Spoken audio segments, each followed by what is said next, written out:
प्रवासी मजदूरों को अपने दम पर घर पहुंचाने वाले सोनू सूद की तारीफ पूरे देश में हो रही है, लेकिन ये बात शिवसेना को पसंद नहीं। वजह कि तारीफ तो अनुभवहीन उद्धव ठाकरे की होनी चाहिए, उनके बेटे आदित्य ठाकरे की होनी चाहिए, जो काम करने की जगह फोटो सेशन करते हैं। सोनू सूद की तारीफ से संजय राउत इतने चिढ़ गए कि सामना में उन्होंने सोनू के खिलाफ लिख मारा।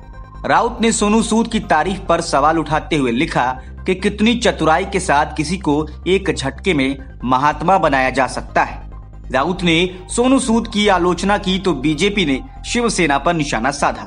राउत ने सोनू सूद के कामों की तारीफ पर निशाना साधते हुए अपने कॉलम में लिखा कि लॉकडाउन के दौरान अचानक सोनू सूद नाम से नया महात्मा तैयार हो गया। इतने झटके और चतुराई के साथ किसी को महात्मा बनाया जा सकता है। उन्होंने आगे लिखा, कहा जा रहा है कि सोनू सूद ने लाखों प्रवासी मजदूरों को दूसरे राज्यों में उनके घर पहुंचाया, अर्थात केंद्र और राज्य सरकार ने कुछ भी नहीं किया। इस कार्य के लिए महाराष्ट्र के राज्यपाल ने भी महात्मा सूद को शाबाशी दी। राउत के इस बयान पर बीजेपी नेता राम कदम ने उनकी जमकर आलोचना की। उन्होंने इस बहाने महाराष्ट्र में सत्ताधारी शिवसेना और महाविकास आघाड़ी गठबंधन पर भी निशाना साधा। राम कदम ने कहा कि कोरोना के संकट काल में इंसानियत के नाते सड़क पर उतरकर मजदूरों की सहायता करने वाले सोनू सूद पर संजय राउत का बयान दुर्भाग्यपूर्ण है। उनकी खुद की सरकार कोरोना से निपटने में नाकाम साबित हुई है। ये सच्चाई सोनू सूद पर आरोप लगाकर छिप नहीं सकती।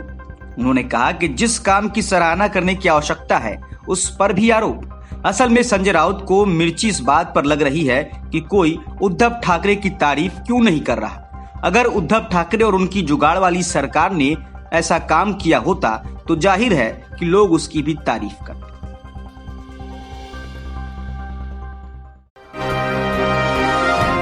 आंतरिक गुटबाजी की वजह से कांग्रेस के अब तक 8 विधायक इस्तीफा दे चुके हैं और इस्तीफा न हो इसके लिए विधायकों को रिसोर्ट में भेजा गया है। लेकिन इतना करने भर से कांग्रेस की मुश्किलें आसान होती नहीं दिखती, क्योंकि अब कांग्रेस में भरत सिंह सोलंकी और शक्ति सिंह गोहिल के बीच जंग छिड़ गई है। दोनों जैसे तैसे करके राज्यसभा पहुंचने का जुगाड़ कर रहे हैं। कांग्रेस में जारी सिर फुटौल की वजह से बीजेपी को लगने लगा है कि वे तीसरी सीट आसानी से जीत सकेंगे। बीजेपी के प्रदेश महामंत्री भरत सिंह परमार कहते हैं कि कांग्रेस तो घर की लड़ाई का शिकार हो गई और उसके दो नेता एक सीट के लिए आपस में सिर फुटौल करने लगे हैं। दरअसल बीजेपी के प्रदेश महामंत्री का इशारा कांग्रेस में प्रथम वरीयता के वोटों के लिए उम्मीदवारों भरत सिंह सोलंकी और शक्ति सिंह गोहिल के बीच चल रही पावर पॉलिटिक्स को लेकर था। दोनों उम्मीदवार अपने अपने समर्थक विधायकों को रिसोर्ट में जुटा रहे हैं। सूत्र बताते हैं कि भरत सिंह की ओर से आणंद स्थित एरेस रिवरसाइड रिसोर्ट में 10 विधायकों को भेज दिया गया है। भरत सिंह परमार ने कहा कि कांग्रेस अंतर्कलह की शिकार है, लगातार उसके विधायक टूट रहे हैं।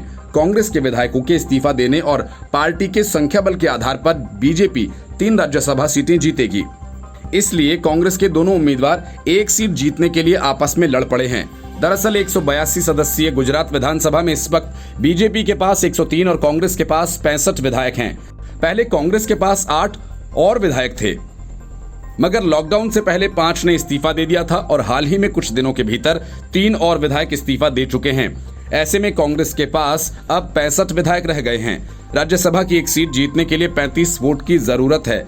अगर कांग्रेस के 8 विधायक इस्तीफा न देते तो पार्टी 2 सीटें जीतने में सफल हो सकती थी, लेकिन अब सिर्फ एक ही सीट जीतने की स्थिति में है। इसी तरह बीजेपी की बात करें तो उसे 3 सीटें जीतने के लिए कुल 106 वोट चाहिए।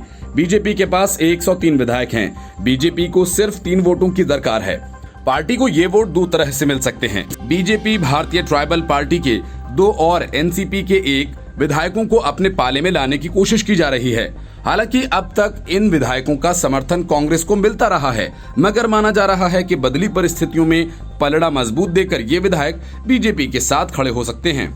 इसके अलावा कांग्रेस में आंतरिक कलह के कारण क्रॉस वोटिंग भी हो सकती है। बीजेपी को पूरा भरोसा है कि वे 3 अतिरिक्त वोटों की व्यवस्था कर तीनों सीटें जीतने में सफल होंगे। कांग्रेस ने शक्ति सिंह गोहिल और भरत सिंह सोलंकी को राज्यसभा का उम्मीदवार घोषित किया है। कांग्रेस की पहली पसंद शक्ति सिंह गोहिल है। जिसे प्रथम वरीयता का वोट मिलेगा वही सीट जीतेगा। ऐसे में चौथी सीट की लड़ाई कांग्रेस के दोनों प्रत्याशियों शक्ति सिंह गोहिल और भरत सिंह सोलंकी के बीच नजर आ रही है। दोनों नेता अपने समर्थक विधायकों को लामबंद कर रहे हैं। अगर पार्टी की पसंद के हिसाब से शक्ति सिंह गोहिल को प्रथम वरीयता का वोट मिला तो फिर भरत सोलंकी की हार होगी। ऐसे में भरत सिंह सोलंकी अपने समर्थक विधायकों को प्रथम वरीयता का वोट हासिल करने के लिए उन्हें रिसोर्ट में एकत्र किए हुए हैं। कांग्रेस के अंदर खाने मची इस कलह का बीजेपी भरपूर फायदा उठाना चाहती है।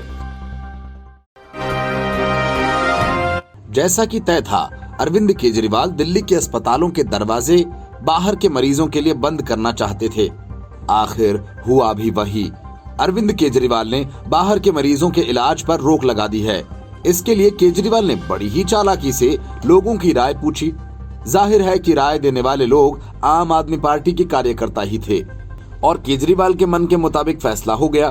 केजरीवाल इस बात का कई बार दावा कर चुके हैं कि दिल्ली में 30,000 बेड्स तैयार हैं, लेकिन पोल खुली, दिल्ली सरकार ने महज 9,000 बेड का ही इंतजाम किया है।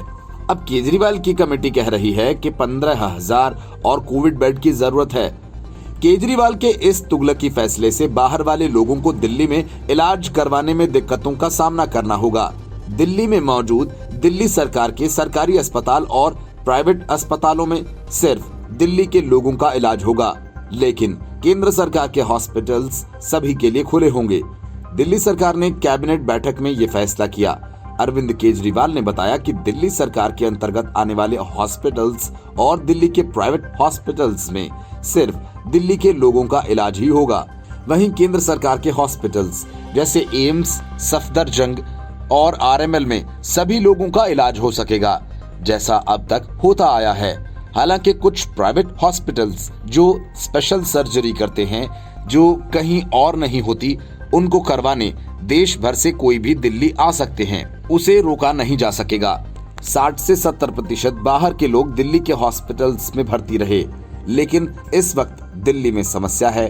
कोरोना केसेस तेजी से बढ़ रहे हैं। ऐसी स्थिति में पूरे देश के लिए हॉस्पिटल्स खोल दिए तो दिल्ली के लोग कहां जाएंगे?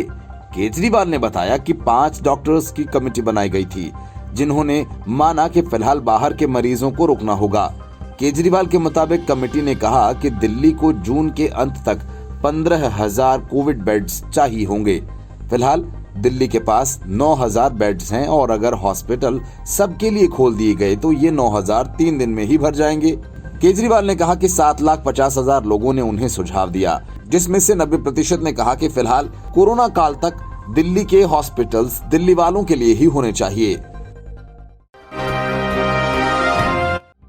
केजरीवाल ने दिल्ली के प्राइवेट अस्पतालों को चेतावनी दी और उन पर बेड की कालाबाजारी करने के आरोप लगाए तो दिल्ली मेडिकल एसोसिएशन ने केजरीवाल को पलटकर सुना दिया। इसी बात को लेकर कुमार विश्वास ने केजरीवाल पर निशाना साधा। केजरीवाल ने कहा कि दिल्ली शहर के कुछ अस्पताल कोरोना के मरीजों को भर्ती करने से मना कर रहे हैं और बेड आवंटित करने के लिए लाखों रुपए मांग रहे हैं। उन्होंने बेड की कालाबाजारी करने वाले अस्पतालों के खिलाफ सख्त कार्रवाई की चेतावनी दी। उन्होंने कहा कि हम ऐसे अस्पतालों के खिलाफ कड़ी कार्रवाई करेंगे और वे मरीजों को भर्ती करने से मना नहीं कर सकते। इसमें लिप्त माफिया को खत्म करने में कुछ समय लगेगा। ऐसे कुछ अस्पतालों की राजनीतिक पहुंच है, लेकिन वे भ्रम में नहीं रहें कि उनके राजनीतिक आका उन्हें बचा लेंगे। दिल्ली के मुख्यमंत्री की निजी अस्पतालों को ये चेतावनी दिल्ली मेडिकल एसोसिएशन को नागवार गुजरी। उसने एक प्रेस रिलीज जारी कर इस पर मुख्यमंत्री के बयान की कड़ी आलोचना की। उन्होंने कहा कि सर गंगाराम अस्पताल के खिलाफ एफआईआर निंदनीय है और इससे पूरे मेडिकल समुदाय का मनोबल गिरेगा। विश्वास ने इसे रीट्वीट करते हुए कहा कि अरे आप सब डॉक्टर्स बिल्कुल बुरा मत मानिए, आप सब बस पीड़ितों का इलाज करते रहिए प्लीज। जिम्मेदारी का ठीकरा मोदी केंद्र एमसीडी पर फोड़ते फोड़ते इस बार थक कर अपने निकम्मेपन का ठीकरा आप लोगों पर फोड़ दिया गया है। बस चुनाव से ठीक पहले माफी मांग लेगा। आदत है इस आजमाए हुए नुस्खे की। कुमार विश्वास कभी केजरीवाल के करीबी माने जाते थे। उन्होंने 2014 में अमेठी से राहुल गांधी के खिलाफ लोकसभा का चुनाव भी लड़ा था, लेकिन बाद में केजरीवाल से अनबन होने के चलते वे पार्टी से बाहर हो गए। Bureau report, news of India.